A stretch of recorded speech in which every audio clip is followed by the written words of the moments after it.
It particularly highlights various sections of the choir, so they're going to rearrange so they're standing in sections. You'll hear the sopranos give an idea, responded by the altos, then the tenors and basses, and every section gets its highlight in this psalm setting by Giovanni Battista Martini called Domine ad adjuvandum me festina, peace and laughter.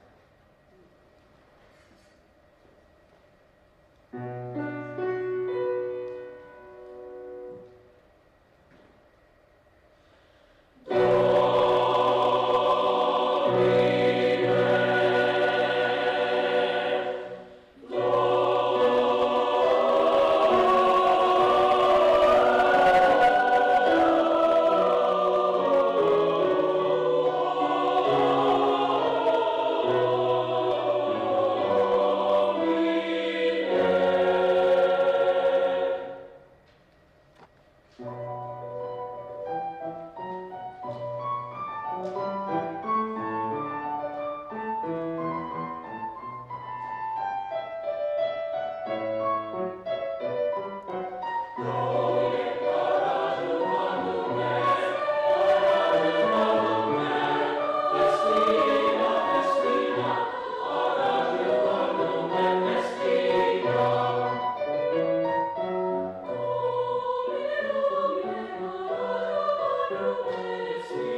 piece we'd like to share with you before introducing our keynote speaker. This is a piece by Sean Kirchner. It's called I'll Be On My Way. And our soloist today is Carla Salazar.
All right, how about another round of applause for our Wesleyan Singers?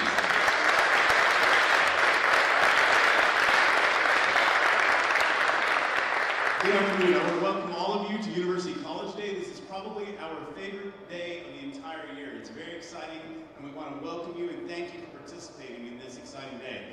Our guest speaker today, before I do this, I do want to give a round of applause to Tamika Johnson, to Dina Allen, and to the University College Day Committee, who have worked tirelessly to make this day together. I also want to recognize the special guest that we have today. And we have in our audience Dr. Opal Lee, the grandmother of Juneteenth. Dr. Opal Lee.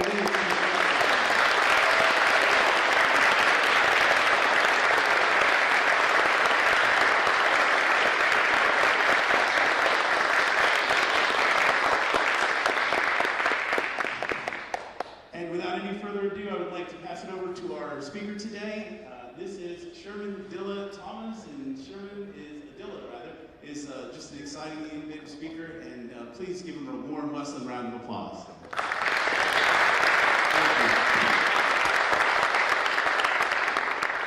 I should have insisted that I went after the music, because I can't sing the lick.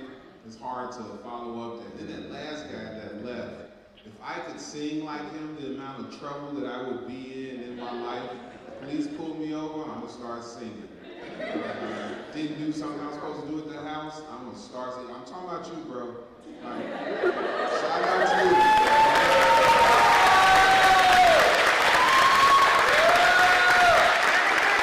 I'm old. We used to have these things called voicemail, so if I could get you to sing on my voicemail,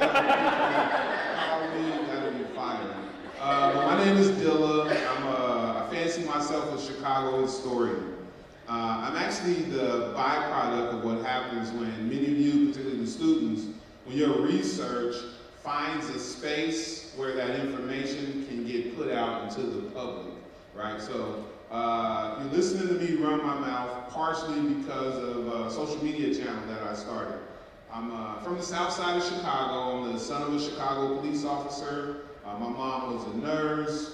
Public school educated, got kicked out of high school, mind your business, I ain't got nothing to do with you. From there though, I ended up going to Eastern Illinois University. You've never heard of the school, but Tony Romo was our quarterback, and so that's my connection to Texas. Sorry, or you're welcome, depending on how you take that with Tony Romo. Then I came home and got a job at the light company, and was really, really happy. Great job. Gig. My wife was a teacher, had enough money to buy a pair of Jordans anytime they came out, so life was good. Then the pandemic happened, and my daughter, who's now 12, she's 8. She came to me, she's like, hey Dad, there's this thingy called TikTok, I want to put on my tablet, is it cool? I need your password, thingamabob. And you know, I'm like that dad that don't give two hells, so I'm like, yeah, here, give it to me, I'll put it on there, no problem. Rest of the house loses their mind. Hell no. I curse sometimes just to let you guys know. They're like, oh, hell no. No way. You said that nobody in the house could have social media before the age of 12. Before the age of 13. She's 8, and TikTok is social media, so she can't get on TikTok. And my daughter, Bailey, who most of the time is my favorite. Parents have favorites. Don't let them lie to you. Bailey comes to me when we're alone. She says, hey, Dad, why don't you download TikTok? And then I don't have an account, you have an account, and therefore we're not breaking the rules. And then sometimes when I'm with you, just let me see your phone, right? No harm, no foul. And I didn't have any pushback against that amazing argument, so I downloaded TikTok. And you know, on the way to dance, on the way to school, on the way to the grocery store, she's ticking and talking. And then one day I look up and I've been sitting on the toilet for 50 minutes and I've been TikToking. I don't know how I ended up doing that. And what happened was amazing, right? I would see like somebody's cool Asian grandmother teaching us how to do dumplings. I'm like, oh, okay, that's how you do it. Somebody's cool Irish dad was teaching us how to tie bow ties without the clip on. I'm like, okay, that's fire, right?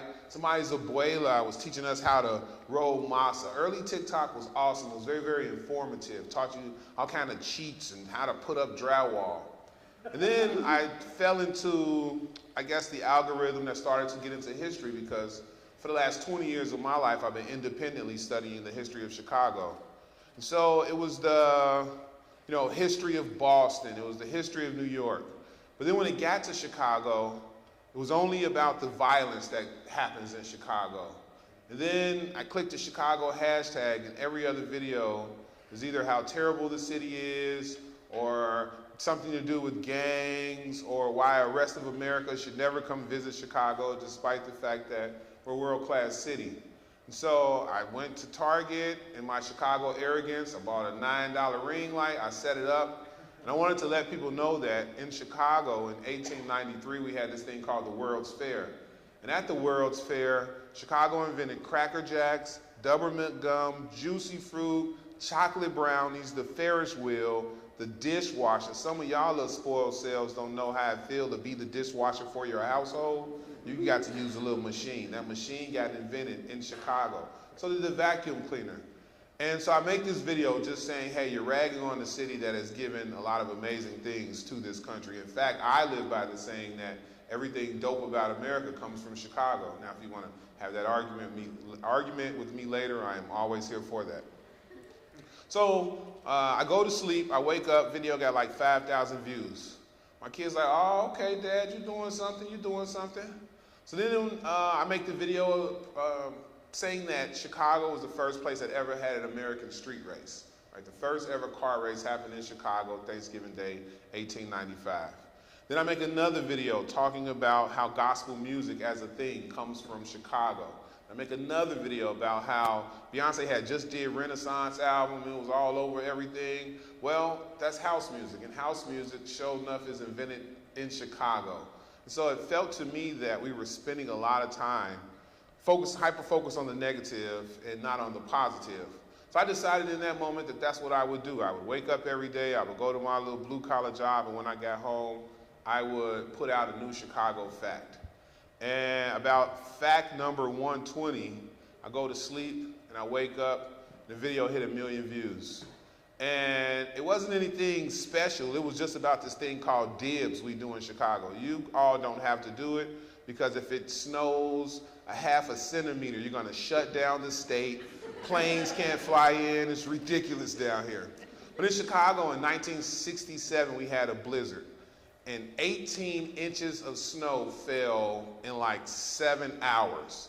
And so after shoveling out 18 inches of snow, us Chicagoans would go in the garage and you get a baby stroller or a seat or ironing board, and you put it in the street to hold your parking spot, because you earned that spot shoveling out 18 inches of dang on snow. And if another person comes and moves your baby stroller or your chair, then the neighbors come out and we rebury the car, and now you can shovel it out, and now that's your spot. We refer to that as dibs. I told the story of dibs, and when I woke up the next day, it was news media and everybody wanted to interview me to ask me, how did I know all these Chicago facts? And that brings me to the point of me up here blabbing my mouth.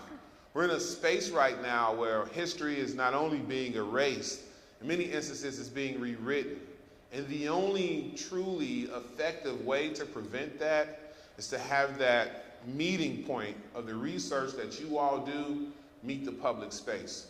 What happened, I'm fortunate, I have a college student. And so anytime I want to learn something and it's not readily available, I call her and I say, take a picture of your ID. She goes to North Carolina A&T. And then when she sends me the picture of her ID, I go on ProQuest and I type in like I'm her. Now I have access to all these dissertations and theses and decades worth of research. Yes, I'm Shemaiah Thomas when I need to be online. And that college ID prevents me from having to go through a paywall. So there's this disconnect between the access to historic information and general public people. And why is that important? Well, history allows you to shape your future. I'll give you an example. We all went through COVID. So I live down the street. I try not to use real political names. So we had a mayor called Saul Emanuel. And Saul Emanuel closed about 53 schools all at once, one school year, in 2011. And the city's been suffering because of that that moment ever since. But one of those schools that was closed was my high school, and it sits right down the street from where I live. There's a city ordinance that says in an emergency, the city can zone anything they want, whatever they want. And so we were social distancing, we needed to stay 6 feet apart, and then standard shelters for the houseless. Now I say houseless, I don't say homeless, because let's say I'm from Fort Worth. Well, I'm at home, I might not just have a house, right? So I don't use the word homeless. So in the houseless shelters, it was hard for them to social distance 6 feet. And so they filed an emergency injunction to turn that high school into a shelter, which allowed them to social distance people. But high schools, when we talk about city planning, generally are put in a certain space so the neighborhood can feed into the building. And what was happening is the houseless population also a lot of times comes with addiction, mental health issues, so on and so forth. And they didn't put any support services around this high school. So they drop off 2,000 men and women into a building, but they don't provide counselors or job training or drug addiction services or any of that. And so what ended up happening is the high school becomes this target, because every jerk-faced drug dealer in a 2-mile radius knows that all I got to do is go to Calumet High School, and there's my customer base. And then those individuals who are suffering from drugs, well, at night they were breaking into our garages, taking bikes, taking lawnmowers, taking whatever to feed their addiction. And so we asked the city councilman, hey, can you assign some police? We don't got a budget for that. Well, hey, can you implement some rules to be in the facility? And if individuals break those rules, then maybe they're put out the facility, and maybe that'll incentivize them to treat the neighborhood a little bit better. The neighborhood I live in has the highest new home ownership rate out of any black neighborhood in Chicago. We're very proud of that we're creating black homeowners. So we're like, hey, you're hurting yourself by not working with us. They didn't listen. And so my block club comes to nerdy historic Dilla and says, hey, what can we do? So I start to use research, and comes to find out that once the city declared that the COVID emergency was over, then they needed to have a public hearing about changing the zoning of Calumet. They needed to publish it in the newspaper. They needed to run commercials. It needed to be stamped 6 weeks in advance. And if they didn't do that, then they were in violation of their own law. Well, the city of Chicago had declared the COVID emergency over in the end of 2021, yet they were still using this high school in an emergency fashion. And so with that research that I had learned, I took that information to my block club. We all kicked in $400, and we hired an attorney. And that attorney sent a cease and desist letter to the city council saying that they're getting ready to sue the city over violation of its own zone ordinances. And 2 days after they got that letter, I woke up and there was a line of buses moving them out of Calumet and moving them into a facility that was connected to a hospital. And that several thousand people has shrunk down to about 500 people because of the support services that they get. That's an example of using research and history to move things forward and better. I use research and history, this was maybe about 6 months ago. I get a call from the Obama Foundation. They had a democracy forum in Chicago. They say, hey, somebody from the Obama Foundation wants to meet you. So I'm like, okay, I was thinking it was Valerie Jarrett. Valerie Jarrett was a longtime assistant to President Barack Obama. In fact, she's the one that introduces him to Michelle, so he owes his kids to Valerie. Anyway, Valerie's the president of the Obama Foundation, and I thought I was gonna meet her. So, you know, I show up to the building. It's like dudes with little cords in their ears, but I'm like, okay, that don't necessarily mean nothing. I get in there, they take my phone, they say, hey, we're gonna take 2 pictures, and then we're gonna keep your phone till the meeting's over. Still not understanding. When I opened the door, it was Barack Obama standing there. And I'm like, holy smokes. So they take a picture of us shaking hands, take a picture of us talking, and then he and I have a conversation about the power of keeping stories accurate. I was very, very honored to be sitting here with Dr. Opal Lee, and what she's been doing with keeping the story of Juneteenth active and accurate. It's hard to fathom, but Juneteenth, at one point was the pride of Texas. right? In the early 1900s, it was something that the entirety of the state, conservative, progressive, whatever, was very proud of. I describe Juneteenth as the most American holiday of them all. It's like a country western movie. Some chattel slavery ends and people aren't getting the message. And like in every good western they ever made, some American dudes get on horses, get some guns, go down there and tell mofos that they gotta stop doing what they doing because that ain't the American way, right? And that, in essence, is Juneteenth. And how do we move away from that to being something separate? Has everything to do with not telling a complete story and not making history accessible to other people. So that's my message for y'all. And there's this beautiful thing that has happened in my life where passion has met kind of my ability to pay bills. Now, for those of you who are thinking about being an entrepreneur, it totally sucks. It sucks every damn day. The accountants suck. The lawyers suck. You assign stuff for people to do, they do it, guess what? Now you gotta do it. You're gonna be sleeping peaceful as you don't know what, just dreaming. And then all of a sudden, like a rabbit gonna go by and it's gonna explain to you a problem that you're getting ready to have in the morning when you wake up with your small business. And sure enough, you're gonna wake up with that problem. That said, I'm in Texas right now, I ain't paid for it. I'm going to Paris on the 25th, I ain't paid for it. I'm going to South America, Brazil, in like July, I ain't paid for it. I'm going to Cape Town, South Africa in January, and I ain't paid for it. And that comes from me putting my passion together with a business. And that business is, I lead Chicago tours, I give speeches, I get to travel. And I am using the thing that you all created in order for me to push and propel not just myself forward, but history forward.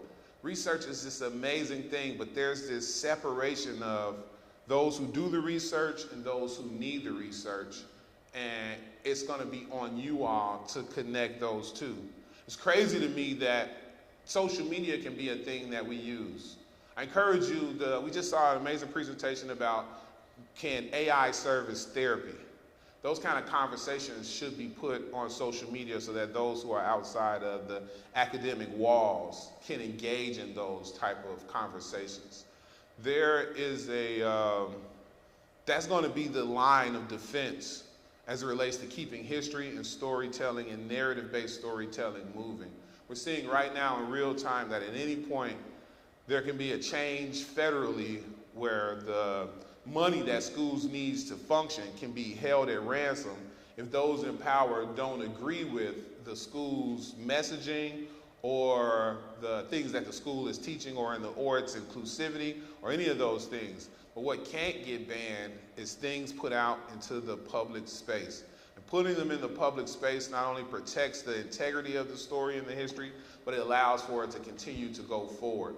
That is hyper important. And it's not just important in the sense of passing on information, but it shapes the environment that people are in at any particular given moment.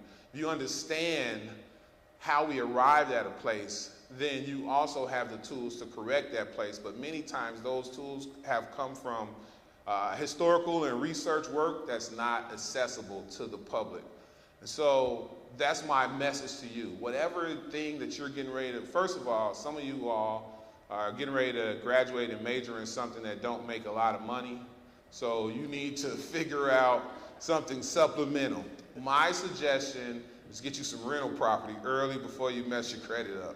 So graduate, go buy you a 2-flat, a 3-story building, a 4-unit, because a lot of times mission-based work, the money comes later, right? You're gonna be putting in work for the betterment of others. And then a bad, stressful day sucks when you get in your car and it don't start, or you get home and your light's off. You open your refrigerator, you ain't got no Oreo ice cream in it, right? So I would suggest those who are gonna be moving forward with passion and mission-based to figure out some way to supplement your income. Or you can do like me and marry up and just, get in there with somebody, I got a little coin, and then you get focused on your mission.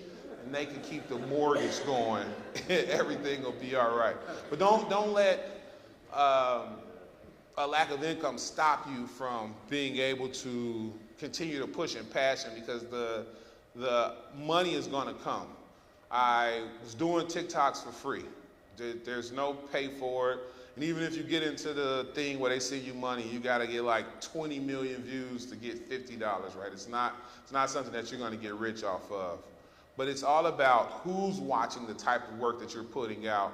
You never know when the right people are going to cross paths with you. Just from doing those videos, it's requirement that incoming Bears players, incoming White Sox players, incoming Chicago Bulls, as they sign with the team, they have to take my tour, right? So that they can learn about Chicago, so they can learn the truth about Chicago. The Bulls had a player development guy from Nevada come to the team. He's the one that the players go to if they need tickets for their families, if they want reservations for a show, et cetera, et cetera. And he had cornrows. So I went down, I took the new rookie players on the tour. He happened to take the tour. He sees that I have hair. Hey Dilla, who do your hair? My wife. Oh, okay, you think she can give me some braids? No, but there's this shop down the street. He was like hella handsome. He was buff, like 6'8". Like, no, we not, my wife can't do your hair, sir. No, we ain't doing that, not today. But I tell you what we can do. He smelled good too. You know, when I met him and I dapped him up, I hit him with the double sniff, you know, like, what up, bro? Damn, okay. All right. Nice to meet you. No, you can't go near my wife. I ain't crazy. But I told him that there's a place down the street from me that does hair braiding. And he said, bet. He made the appointment on the spot. I frequent that area a lot. The lady saw me. She said, oh man, Dilla, you got somebody from the Bulls gonna come down here and work with me? Maybe that's gonna be my way into doing the hair of other players and people on the team and their family. Like, this could be really good for me. I'm like, no problem, just doing what I'm supposed to do. 2-3 weeks go by, I see her again. How'd it go? He canceled. And she was super sad. So I hit him up. Hey bro, what happened to the thing? He said, oh, well, the Bulls said that I can't come on 87th Street because it's dangerous over there. I said, it's dangerous over there? I'm raising all kind of kids. It's dangerous at my house with my kids and my dog, but outside it's like nothing. So that really irked me. So I reach out to people in charge at the Bulls. They say, well, yeah, corporate security told him it might not be a good idea. Okay, I knew the answer before I asked it. Corporate security, is he an ex-police officer? Yes. He's an ex-police officer from a suburb that's about 120 miles away from Chicago, correct? Yes, that'd be like somebody saying Fort Worth is dangerous because they're a retired cop from, you know, San Antonio, right? What do they know about Fort Worth? And forget that, dude had been retired for 30 years. None of them same criminals are still criminals, they all old, right? Like what is happening here? And so I had a conversation with the board. I said, you know what you just did, right? The person you talked to has never even been over there, and they're using, you know, clips that they see on the news to denigrate a whole neighborhood. And what just happened? You guys, we just missed out on a business opportunity to lift up a small business, right? And then when you engage with people that really care about what they do, then they protect your brand as well. And so nothing was going to happen to that guy. He was going to come get his hair braided. He was going to leave. She was going to make some connections. Perhaps her business was going to grow. Perhaps she'd be able to expand. Perhaps she could stop being a renter in the space that she's in and buy that property. Now that side of town is getting additional tax revenue. Now she has access to players and maybe the young people in her life who want to be an athletes or just who need a good talking to. Now she can provide that pipeline. All those things ended because a guy without any information denigrated a whole space. And that's where my work lives. We had the DNC in Chicago, and when they came, they had decided that their whole footprint was going to be downtown. Now, trying my very, very best not to be political, but In Chicago, we have the second highest population of Mexican Americans outside of near LA. In Chicago, there are more Mongolian Americans than anywhere else. In Chicago, there's more Palestinian Americans than anywhere else. In Chicago, we have the only growing Chinatown in this country. In Chicago, we have the only officially designated Puerto Rican neighborhood. We call it Paseo Boricua.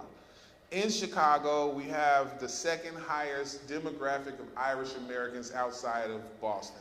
So if you're trying to get all these people to vote for your platform, you should probably go to their spaces and allow them to see you as opposed to staying in the downtown footprint. And that's what I encourage them to do. And I took them on tours, and every single person, first of all, I didn't even know that they had Democrats in Nebraska, but that was pretty interesting.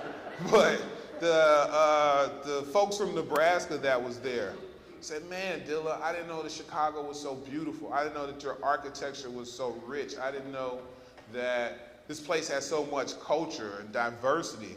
That's because you're getting all your information from one source and you're not allowing yourself to be open. But that openness comes with really and truly we allow the research that you all do to hit a public space, because that breaks the myths of places when the truth is out there in those places.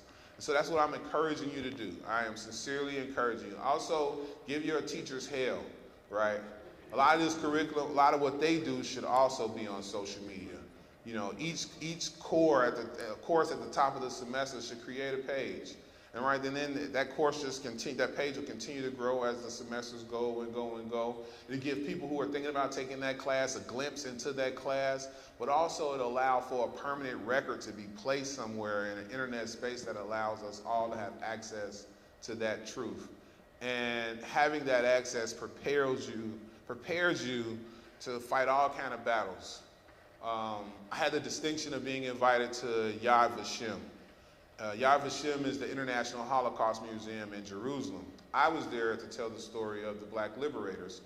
During World War I, the armed services were segregated. We didn't let white soldiers and black soldiers fight together because we were idiots. So then in World War II, because of Eleanor Roosevelt, Eisenhower desegregates the armed services. But then there's a new plan. They're going to put the black soldiers in the front, let them catch all the bullets, and then the white dudes will come in the back as the heroes. And so you've all heard of Auschwitz, but there was another concentration camp called Buchenwald, which was just as terrible. And so the plan was send the black soldiers at the gates of Buchenwald. German dudes are going to shoot them up, and then the white dudes will come in as the heroes, and we're going to free the Jews from this concentration camp. And the mistake they made is that the black unit was full of black folks from Philly, New York, Chicago, and Detroit. You know, they was kicking all kind of German ass. It's a really tough group of black men. And so what happened is, as they're fighting the Germans outside of Buchenwald, the Jews inside the concentration camp hear the fighting going on. They're like, we don't know who out there, but they is out there kicking all kind of German, but we should jump in and help. So they start to fight themselves to help free themselves from the concentration camp. After about 2 days, the Germans retreat. The gates swing open. And then there's the weirdest standoff on earth, I'd imagine. You know, a Jewish dude from Poland ain't never seen a black guy from Chicago before, and a black guy from Chicago ain't never seen a Jewish dude from Poland before. So there's this weird standoff. But then out of nowhere, one of the Jewish guys runs and he double arm wraps his leg around this black soldier and starts kissing him. They fall on the ground. He's like, thank you, thank you, thank you. And the black soldier happened to be this Chicagoan by the name of Tamil Black. Tamil Black lived to be 102.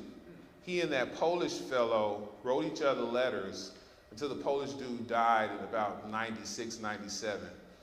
Tamil Black's widow allowed me to see some of those letters, and I was sent to Jerusalem to read some of those letters at the Holocaust Museum. But what struck me when I got in there is the very first exhibit at the Holocaust Museum. Exhibit number 1 is they banned the books. It's the first exhibit you see when you walk in. Because before there was ever any violence, before there was ever any concentration camps, before there was ever any of that, the books were banned and burned. And we're living through that now. Now, as a father to way too many kids, is there certain things that I'm gonna feel a way about if my 5-year-old got his hands on it? Sure. It also could be that I'm a Neanderthal that was raised on Bugs Bunny and taught some bad stuff, and that maybe my apprehension to the things that he gets his hand on comes from a place of my fear, as opposed to that information really going to have any kind of detrimental effect to him. But having said that, parents have a right to put their guards up. My guards are certainly up on certain things. But I also know that my kids need to have access to information. Having that access to information is made my life so much better. I got to ride on the float at the Pride Parade in Chicago now. I'm a straight dude, sometimes a little extra macho. And I learned some things about myself, though, being at the Pride Parade. First of all, gay dudes can dress their butts off. They teach you some fire stuff. Secondly, they want the same things we want. They want to wake up in the morning, have a good day, not have their boss harassing the hell out of them. You know, want their battery to stay accurately charged, right? Want your Starbucks to be nice and hot when you pull up on it. I was only invited there because I was doing research. And I come to find out that the first ever gay rights organization started in Chicago. It's called the Human Rights Organization, started by a guy by the name of Henry Gruber. Henry Gruber, also a World War I veteran, he stayed after the war. And in Europe, there were more tolerant of people loving whoever the hell they wanted to love. And so when he came back to America, he thought that that should be a thing. And in a time in the 1920s where you literally would be charged a crime if somebody found out that you were a gay man, he started an organization. His paperwork was so flawless that they gave him the charter.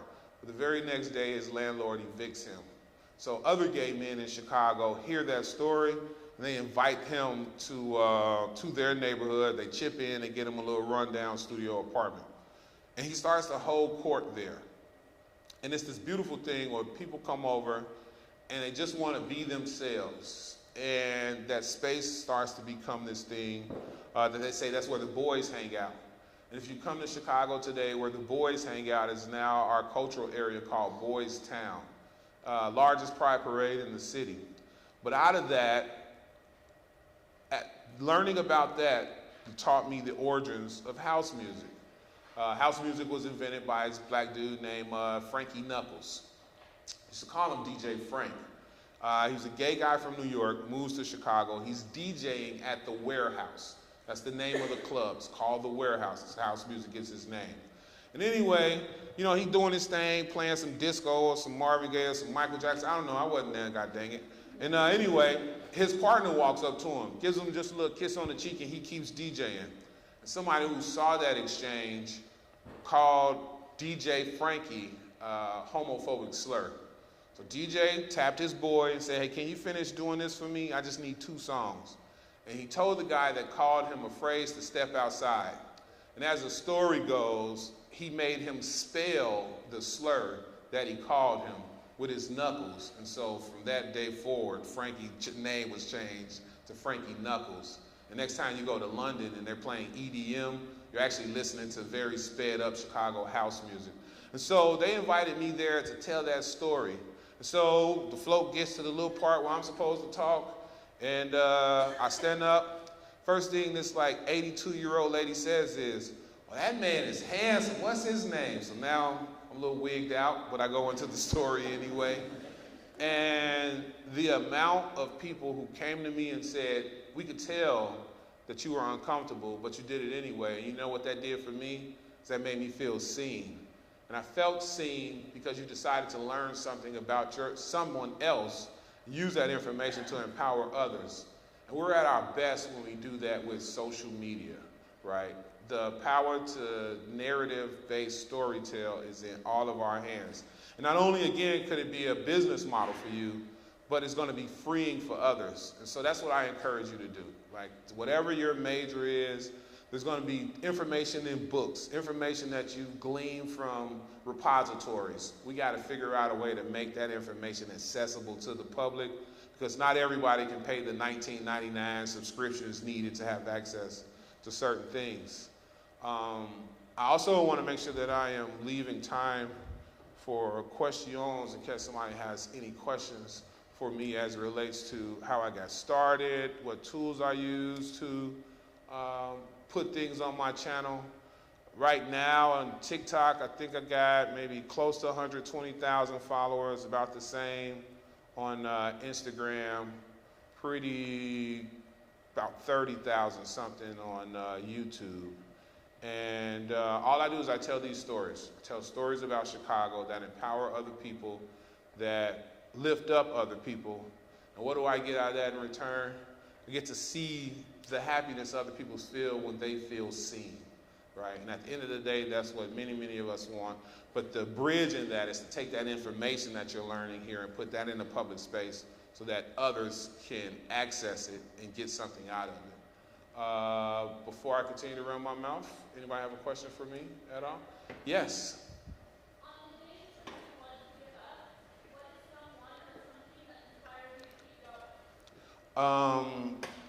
In the beginning, I wanted to give up a lot because the comments are the cruelest place on earth, right? You can say something majestic about your 3-year-old daughter and some idiot's gonna say she looks funny or whatever, right?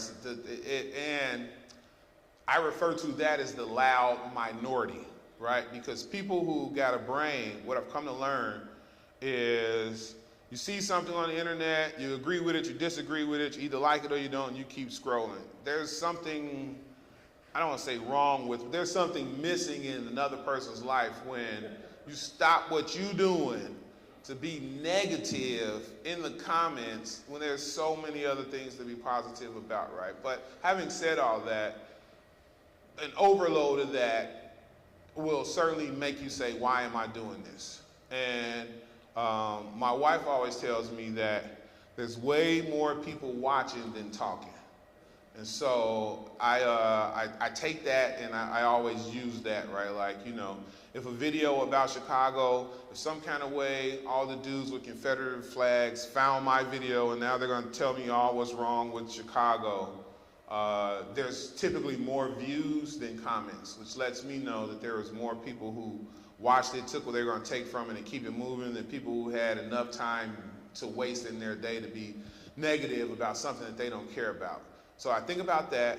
I also think about that history, positivity, progress is like on this linear line that's moving forward. And sometimes it's a lot of gains and sometimes it's not a lot of gains.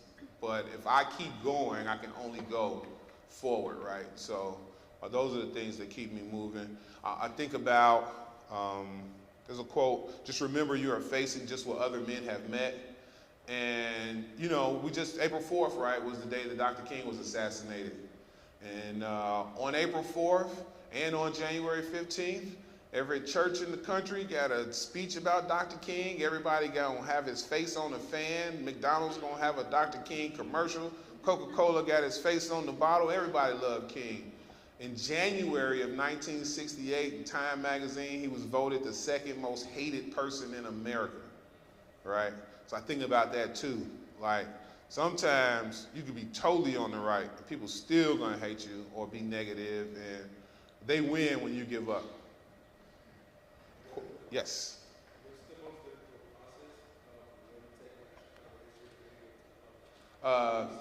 Yes. I think the most difficult process of taking information and putting it into the public is vetting it, right? Sometimes news, like our most thickest repository in Chicago is the Chicago Tribune newspaper archives, right? It goes all the way back to like 1842, literally. And so the newspapers used to be thicker. They rerun the stories, so you can get a lot of information from that. But I have to remind myself that even those journalists were writing from a slant. So then you got to think about what was common in the times and what wasn't, right? You know, a woman, true story, first woman ever to graduate law school in the history of our country, did it in Chicago, but because she was married, the Supreme Court of Illinois said that she couldn't practice law as a married woman, right? When I want to tell that story, I got to make sure that I'm equally accounting for, hey, these were the times, right? And so I can't just inherently say, judge whatever, you know, was patriarchal, right? Like I can't, you know, I need more information, but just making sure that I vet it, that I find multiple sources. Sometimes I'm in love with the story, but I only get it from one place, so then I can't tell that story. I got to be able to verify it, which again is the other thing that I'm echoing. Putting this stuff out in the world gives future us's multiple perspectives to find the truth about something, right? Great question. Questions? Yes? We're living in a time when DEI is being whitewashed all over the country because of the administration. I know you got to get really sad in politics. But what advice would you give institutions that want to emphasize diversity, equity, and inclusion at this time? I would tell the universities that we're playing chess, not checkers, so think long, because immediate action and anger is going to hurt something future later, right? But at that same time, we're sitting in spaces with all these brilliant young minds, and let me tell you what young people know how to do. Say some stuff without older people knowing what the hell they talking about. They are great at that. And so what we need to do is, like, for instance, the United Way has moved away from saying diversity, equity, and inclusion, and now they're saying they want to make a global impact, right? So that's the language in their grant making and so on and so forth. So they can't get sued if the grant says we're trying to change marginalized black and brown spaces, right? That's enough to get things pulled from you. But if you say you're trying to make a global impact, right?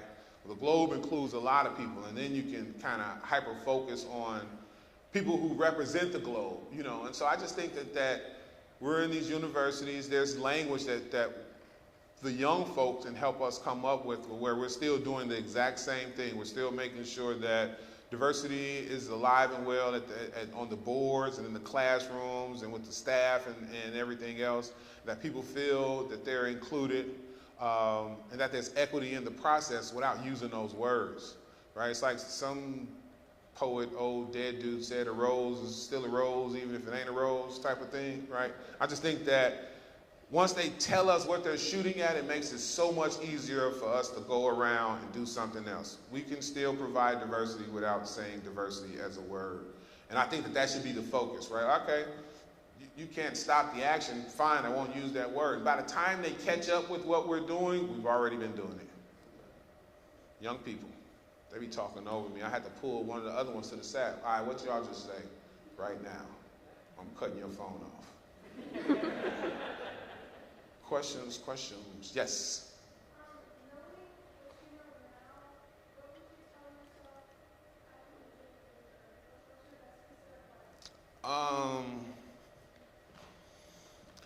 I have the hardest time answering that because I've only been me now, right now, but I remember young, so I usually answer it the other way. And young me is, or just starting off me is telling me now, thank you for continuing to do it. Sometimes we're in this world where, if you don't have 1 million views on something, then it wasn't good or it wasn't informative. And again, fellas, lady, marry above your weight class, your life will be amazing. She's always like, always think of the numbers in person. So if I tell a story to myth bust about something in Chicago and 3,000 people watch that video, Instagram tells you that's a dud. If it was 3,000 people in this room right now, right, we feel each other, it'd be a crazy electric atmosphere. So I keep that in mind, like, whoever I reach, I'm supposed to reach. And I'm happy that I had that thought in the beginning. What I would tell somebody else is, it ain't the how many people, it's the who, It's not the how many people watching, it's the who. I'd rather have 100 smart people than 1 million idiots following me any day of the week. And the 1 million idiots don't translate to nothing else. If you have 100 smart people or 100 people that are supportive watching your content, then guess what? If your content, you decide, hey, I'm gonna start selling t-shirts that I'm wearing when I make the content, then you're gonna have customers. You say, hey, that I'm gonna, I wanna start doing tours or I wanna grow this through something else, you will take people with you with that growth. Idiots don't go with you, right? They do something, they say they idiotic thing and they're on to something else to be idiotic about. Questions? Yes. So my name is Carla, and I wanted to ask you as a historian, I'm sure you go through hours and hours of research every time you're, researching, obviously. What is one tactic that you use to make sure to remember or anything like that? My favorite tactic is, what does it have to do with today? Right? A lot, something comes across my desk, or the person asks me a question. Sometimes it's genealogy. Hey, can you trace my lineage? Can you talk about the origins of this neighborhood? Can you talk about the demographic shifts of this neighborhood? I try to start and end with, well, what does this have to do with today? And then I'm pulling contemporary research on this space to make the comparative to the thing that I'm researching in the past. And that one keeps me engaged, because research can be boring as hell. Even if you love doing research, it still get mad boring. So how I keep myself engaged is trying to make the comparison to something today. I definitely take notes. And then, it sounds crazy, but read it, write it, say it helps me retain it.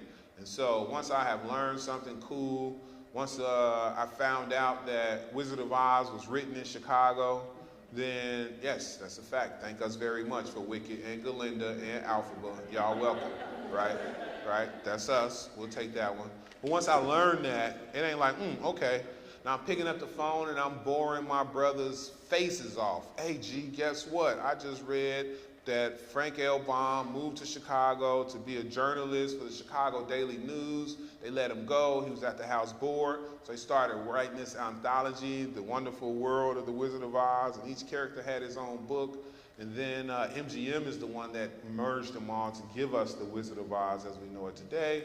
And then I'm sure he on the other phone like, But once I've said it, now I've retained it. And then sometimes you tell that to somebody and they're interested, and that empowers you to go get more information. Yes.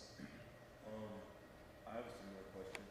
So you're a historian, but also a storyteller, and a million things have happened in Chicago, and you can tell those stories a million different ways. How do you actually decide the angle of the bent and the manner in which you tell those stories? How do I start? How do I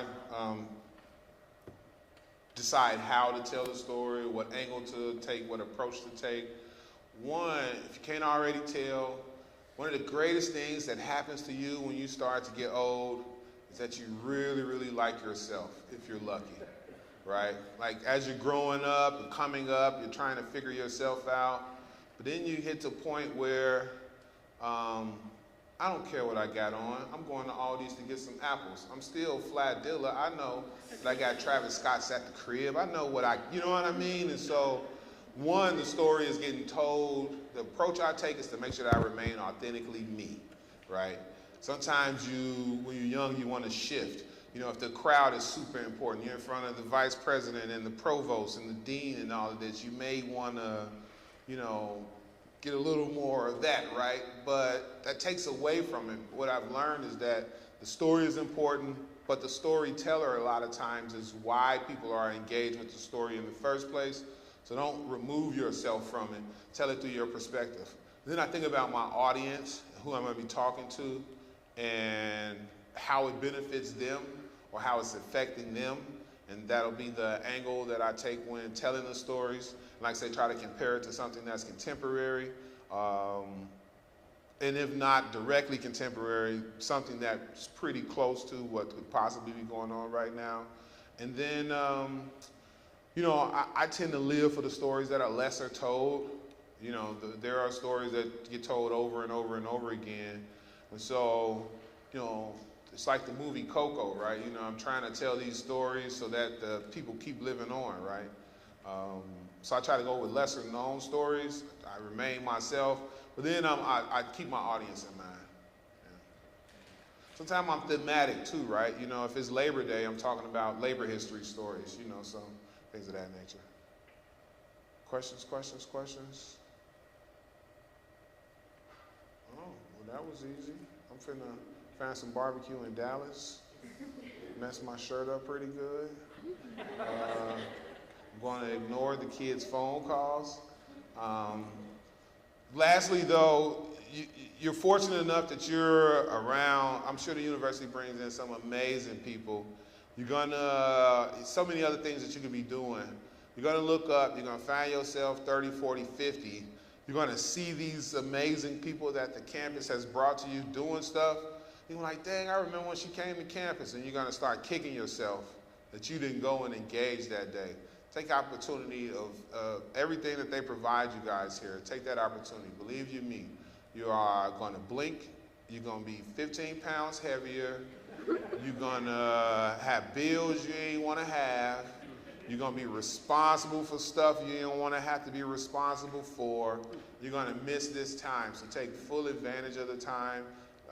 Engage in as many things as possible, but while you're here, sow seeds that other people can benefit from, and that comes from making all this information public. There is a way for academia and private schools to continue, and for the information that they come up with to make it to the public space, right? We can do both. It don't have to be either or. Thank you all very much for having me. I certainly appreciate the time. If you're in Chicago, look me up. You can just type in Chicago historian Dilla. I pop up. If I'm not out of town, I do these neighborhood tours. Or you can, same thing, type in Dilla historian on Instagram or any of the other stuff. I pop up. Wait, how do you spell it? Dilla. Why am I Dilla? So my mother, when I was about 12, said that I reminded her of a sleazy used car dealer, that I could sell her anything and she would buy it. So she started calling me her Sherm dealer. And then my friends heard her say it, and then the Sherm left, and I've been Dilla. So much so that in Chicago, we have this Gold Star Memorial. If you served more than 30 years as a cop, or if you gave your life in the line of duty, they enshrine you in the Gold Star Memorial. So my dad got enshrined. And on the brick, it says, thank you for your 32 years of service, your loving family, your wife Maria, your son Lamar, your son Levon, your son Devin, your daughter Angela, and Dilla. So they didn't even put my real name on the brick. Thank you very much.